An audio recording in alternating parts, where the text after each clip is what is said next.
ओम नमः सिद्धेभ्यः नमो अरिहंतारं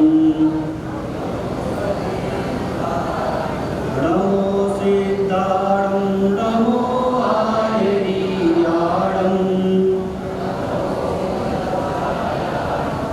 नमो लोये सभ्यसाहूणं आशीष हाथ दुर्गा जब से मिला है संतोष का कमल जीवन निर्नाम ही मिल रही मुझको सुवस्तु मैं बार बार करता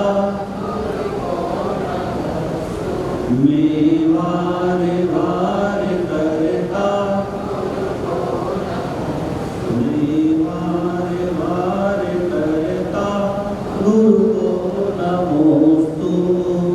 जब मूलनाय की कचरा श्री महावीर भगवान की संत शिरोमणि गुरुआचार्य विद्यासागर जी महाराज की 10 लक्षण महापर्व की उत्तम संयम धर्म की जिनवाणी माता की गणनी भूख आरिका ज्ञानमती माता जी की।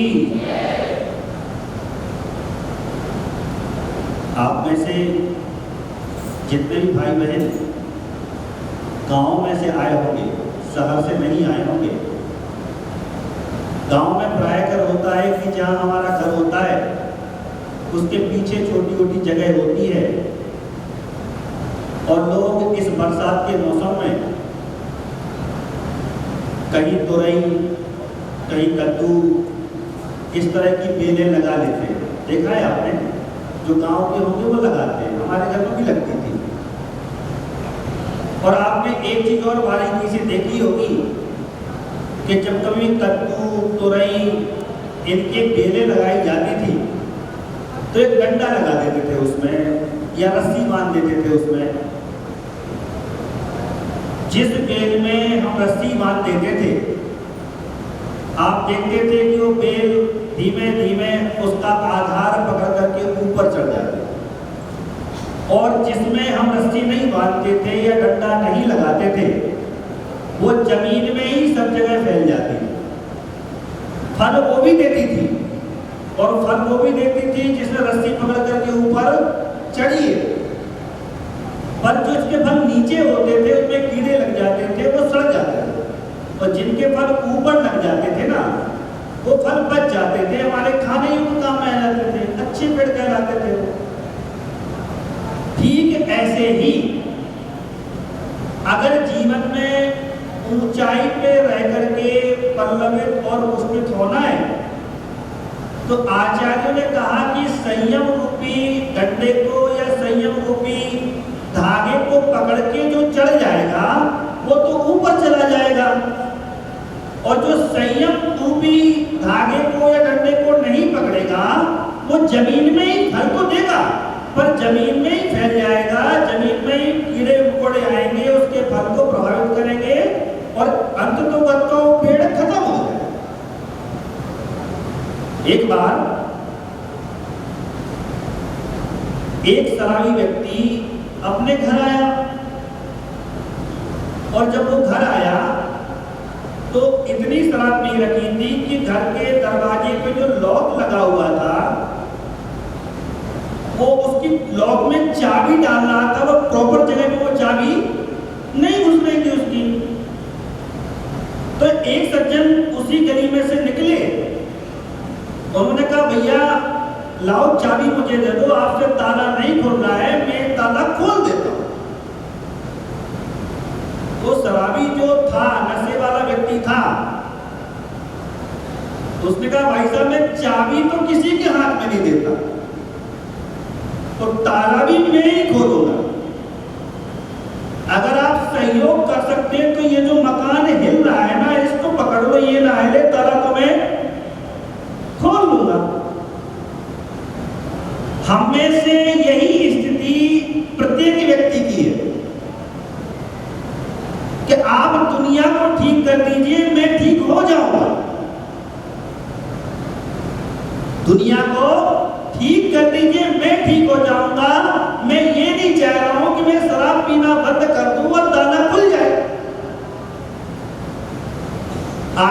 ने कहा, मन के स्तर पे, वचन के स्तर पे और काय के स्तर पे, इन तीनों स्तरों पे जब तक संयम को अंगीकार नहीं करोगे तब तक तप भी नहीं आएगा और तब तक मोक्ष रूपी फल भी नहीं लगेगा। पूजा में पढ़ते हैं ना, जिस बिना नहीं जिन राज सींचे तू रुलियो जन कीच में। जो जिनकी हम पूजा कर रहे हैं, जिन तीर्थंकरों को हम सुबह से शाम तक याद कर करके जयकारा लगाते हैं, उनका भी आत्मा का कल्याण संयम के बिना नहीं हुआ। और हम चाहते हैं कि सुबह से शाम तक हम मटर गश्ती करते रहें और हमें आनंद रूपी और सिद्ध रूपी मोक्ष फल मिल जाए, तो कैसे मिल सकता? अगर किसी रथ में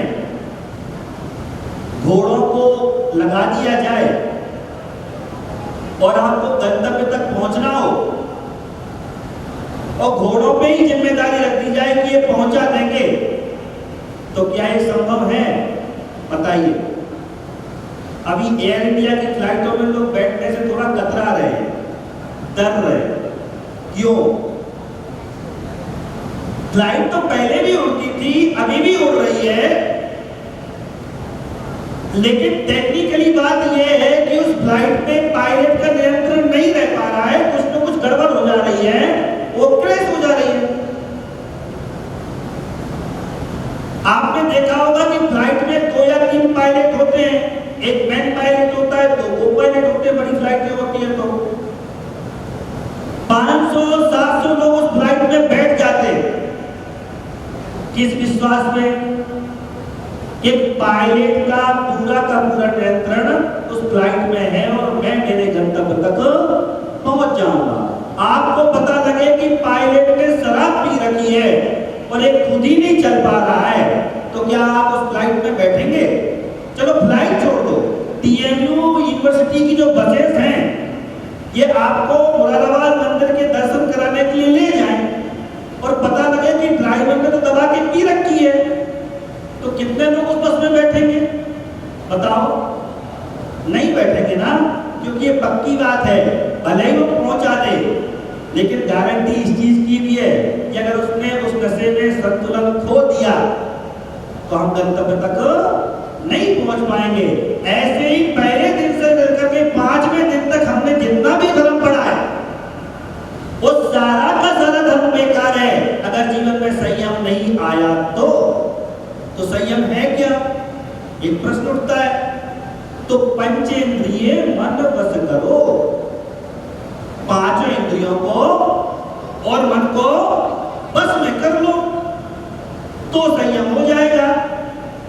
अब ईमान बुरा मत मानना, मैं भी इसका गुनाहगार हूं आप सबके साथ में। हम लोग सुबह 6 बजे से लेकर के और रात में 11 तो बज जाते होंगे, ऑडी से निकलते 10 तो बज जाते होंगे, बच जाते हैं। कभी आपने चिंतन किया ईमानदारी से? कभी किसी बच्चे ने, किसी प्रोफेसर ने, किसी श्राविका ने चिंतन किया, अर्चना भाभी, ईमानदारी से जो सुबह 6 बजे से लेकर के रात में 10 बजे तक का समय अपने निष्ठा से दिया है ना, लेकिन इस 10, 12, 14 घंटे के पीरियड में किसी एक क्रिया का लेना देना धर्म से था? चिंतन किया? बताओ, आज करना और कल बताना। अर्चना अभी आपसे पूछेंगे, ये रवि भैया जो रोज अभिषेक करते हैं इनसे पूछेंगे, कल पूछेंगे हम कि सुबह 6 बजे उठे और रात में 10 बजे तक सोए। अगर किसी भी क्रिया को हमने की है उसका धर्म से लेना देना है तो मुझे बताना, और अगर नहीं है तो कर क्यों रहे ये भी बताना। नहीं है तो कर क्यों रहे ये बताना। वस्तुतः धर्म को हमने इन 15 सालों में जितना ग्लैमराइज किया है, आप 10 लक्षण पर में एक संगीतकार को, अच्छे संगीतकार को बुलाने की कोशिश करो, वो इतना पैसा मांगता है, इतना पैसा मांगता है कि एक सामान्य समाज दे नहीं सकती।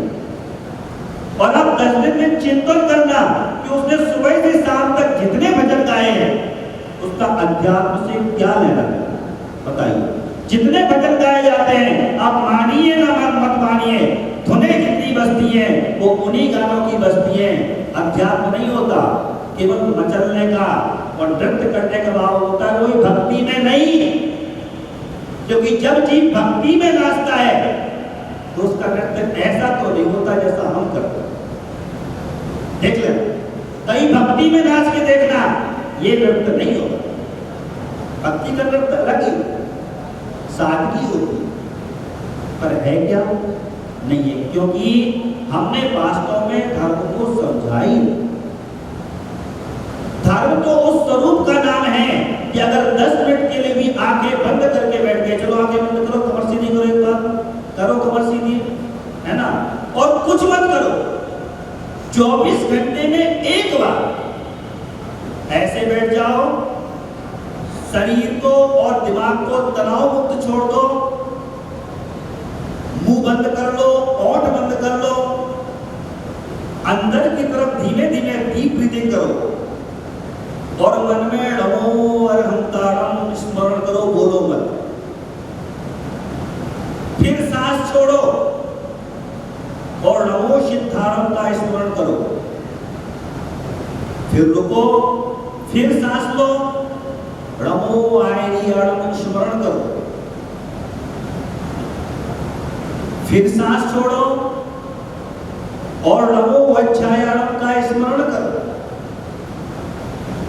फिर धीमे से सांस लेते हुए आराम से नमो लोए रुक जाओ और सांस छोड़ते हुए सब सावधान, ऐसा 9 बार करो, 9 बार करके देखना और नियम से करके देखना, आपके सोचने का तरीका बदल जाएगा। तरीका, एक किताब है जो जैनों की नहीं है, हिंदुओं की किताब है। किताब का नाम है भैरव तंत्र। किताब का नाम है भैरव तंत्र। उस पूरी किताब में पार्वती जी ने शंकर जी से 112 बार क्वेश्चन किया, 112 बार, और उस 112 बार क्वेश्चन में उन्होंने एक ही चीज पूछी कि मैं मेरी आत्मा का कल्याण कैसे करूं, मैं खुश कैसे रहूं, मैं संसार में रहते हुए भी निर्लिप्त कैसे रहूं। और उन्होंने 112 बार केवल एक ही जवाब दिया कि सांसों पे नियंत्रण पालो, सांसों पे नियंत्रण पालो, सांसों पे नियंत्रण पालो। और 112 तरीके से उन्होंने बताया कि सांसों पे नियंत्रण कैसे पाएं। अगर सांसों पे नियंत्रण आ गया तो जीवन में एक आधार बन जाएगा। वो आधार क्या बनेगा कि मैं भले ही सबके साथ रहूंगा, खाऊंगा, पीऊंगा, नाचूंगा, गाऊंगा, सब करूंगा, पर आपकी एक लिमिट बन जाएगी कि बाकी सब जो करेंगे सो करेंगे, लेकिन मैं इस सीमा को उल्लंघन नहीं करूंगा। कुछ नियम तो आ जाए संयम के दिन कि मैं सब करूंगा, पर ये 2 काम जब तक मैं अध्ययन कर रहा हूं या कर रही हूं, तब तक इन 2 कामों को मैं चाहे जो जब हो जाए पर नहीं करूं, नहीं करूं। आप विश्वास करो, मैं कभी कभी थोड़ा बहुत ज्योतिष के विषय में पढ़ता हूं तो लोग मेरे पास अपनी कुंडलियां लेकर के आते हैं, और जिन जिन की शादियां 2015 के बाद हुई हैं और शहरी माहौल से जिनकी शादियां हुई हैं 2015 के बाद से लेकर के, मैं देखता हूं 100 में से 85 जो बच्चे हैं उनकी आपस में ट्यूनिंग ही नहीं हो पाती, 100 में से 85। इसका कारण पता है क्या है? कभी सोचा है आपने? क्योंकि हम अभी जिस जीवन को जी रहे हैं, जी तो रहे हैं, पर ये जीवन सही में तो नहीं है। और जब जीवन सही में तो नहीं होता है तो हमारे शरीर का एक्सपोजर, भावनाओं का एक्सपोजर इतना अधिक हो जाता है, इतना अधिक हो जाता है कि जब कभी इस जीवन को छोड़कर के किसी अन्य व्यक्ति के साथ हम जोड़ते हैं तो वो संवेदनाएं उससे जुड़ ही नहीं पाती। दिल्ली की एक छोटी सी बात बताता हूँ, जितने भाई बैठे हैं ना, सब ध्यान से सुनना। पता नहीं मैंने आपको बताई या नहीं बताई, पर बहुत ध्यान से सुनना। मैं एक सज्जन के घर में गया, अच्छे पैसे वाले व्यक्ति थे, तो उसके पिता, उसका जो बच्चा था वो 18 साल का था, और मजाक मजाक में बच्चे से पूछ रहे थे, बेटा तेरी गर्लफ्रेंड कितनी है? तो बच्चा कह रहा था कि पापा ज्यादा नहीं है, 15-16 गर्लफ्रेंड है मेरी। सुनना ध्यान से। और पता उसके जो पापा थे वो मुस्कुरा करके चलो ठीक है कोई बात नहीं, इतनी है तो समझना मेरी बात। पर मेरे दिमाग में चिंतन आया, बहनें भी सुने, भाई भी सुने, और जो सुन रहे वो सभी सुने। ये गर्व की बात नहीं है कि हमारे इतने सारे ये महिला मित्र हैं या पुरुष मित्र हैं। ये तो चिंतन का विषय है कि सोचो, एक लड़के को 15 लड़कियां एक साथ एक्सप्लॉइट कर रही है, बेवकूफ बना रही है, वो बना जा रहा है। अगर संयम होता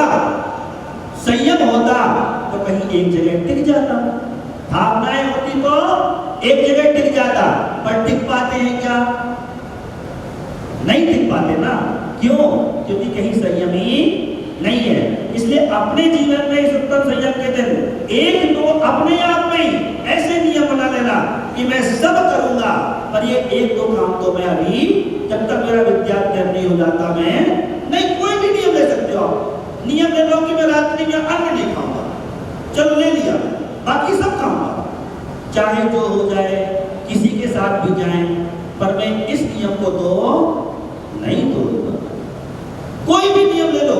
अगर आपने नियम ले लिया तो आचार्य शांति सागर जी महाराज से एक सज्जन ने पूछा कि महाराज श्री आप हमेशा संयम संयम संयम का उपदेश देते हैं, पंचम काल में तो मोक्ष है ही नहीं, पंचम काल में तो मोक्ष होता ही नहीं, तो कोई संयम को अंगीकार कर भी ले तो क्या हो जाएगा?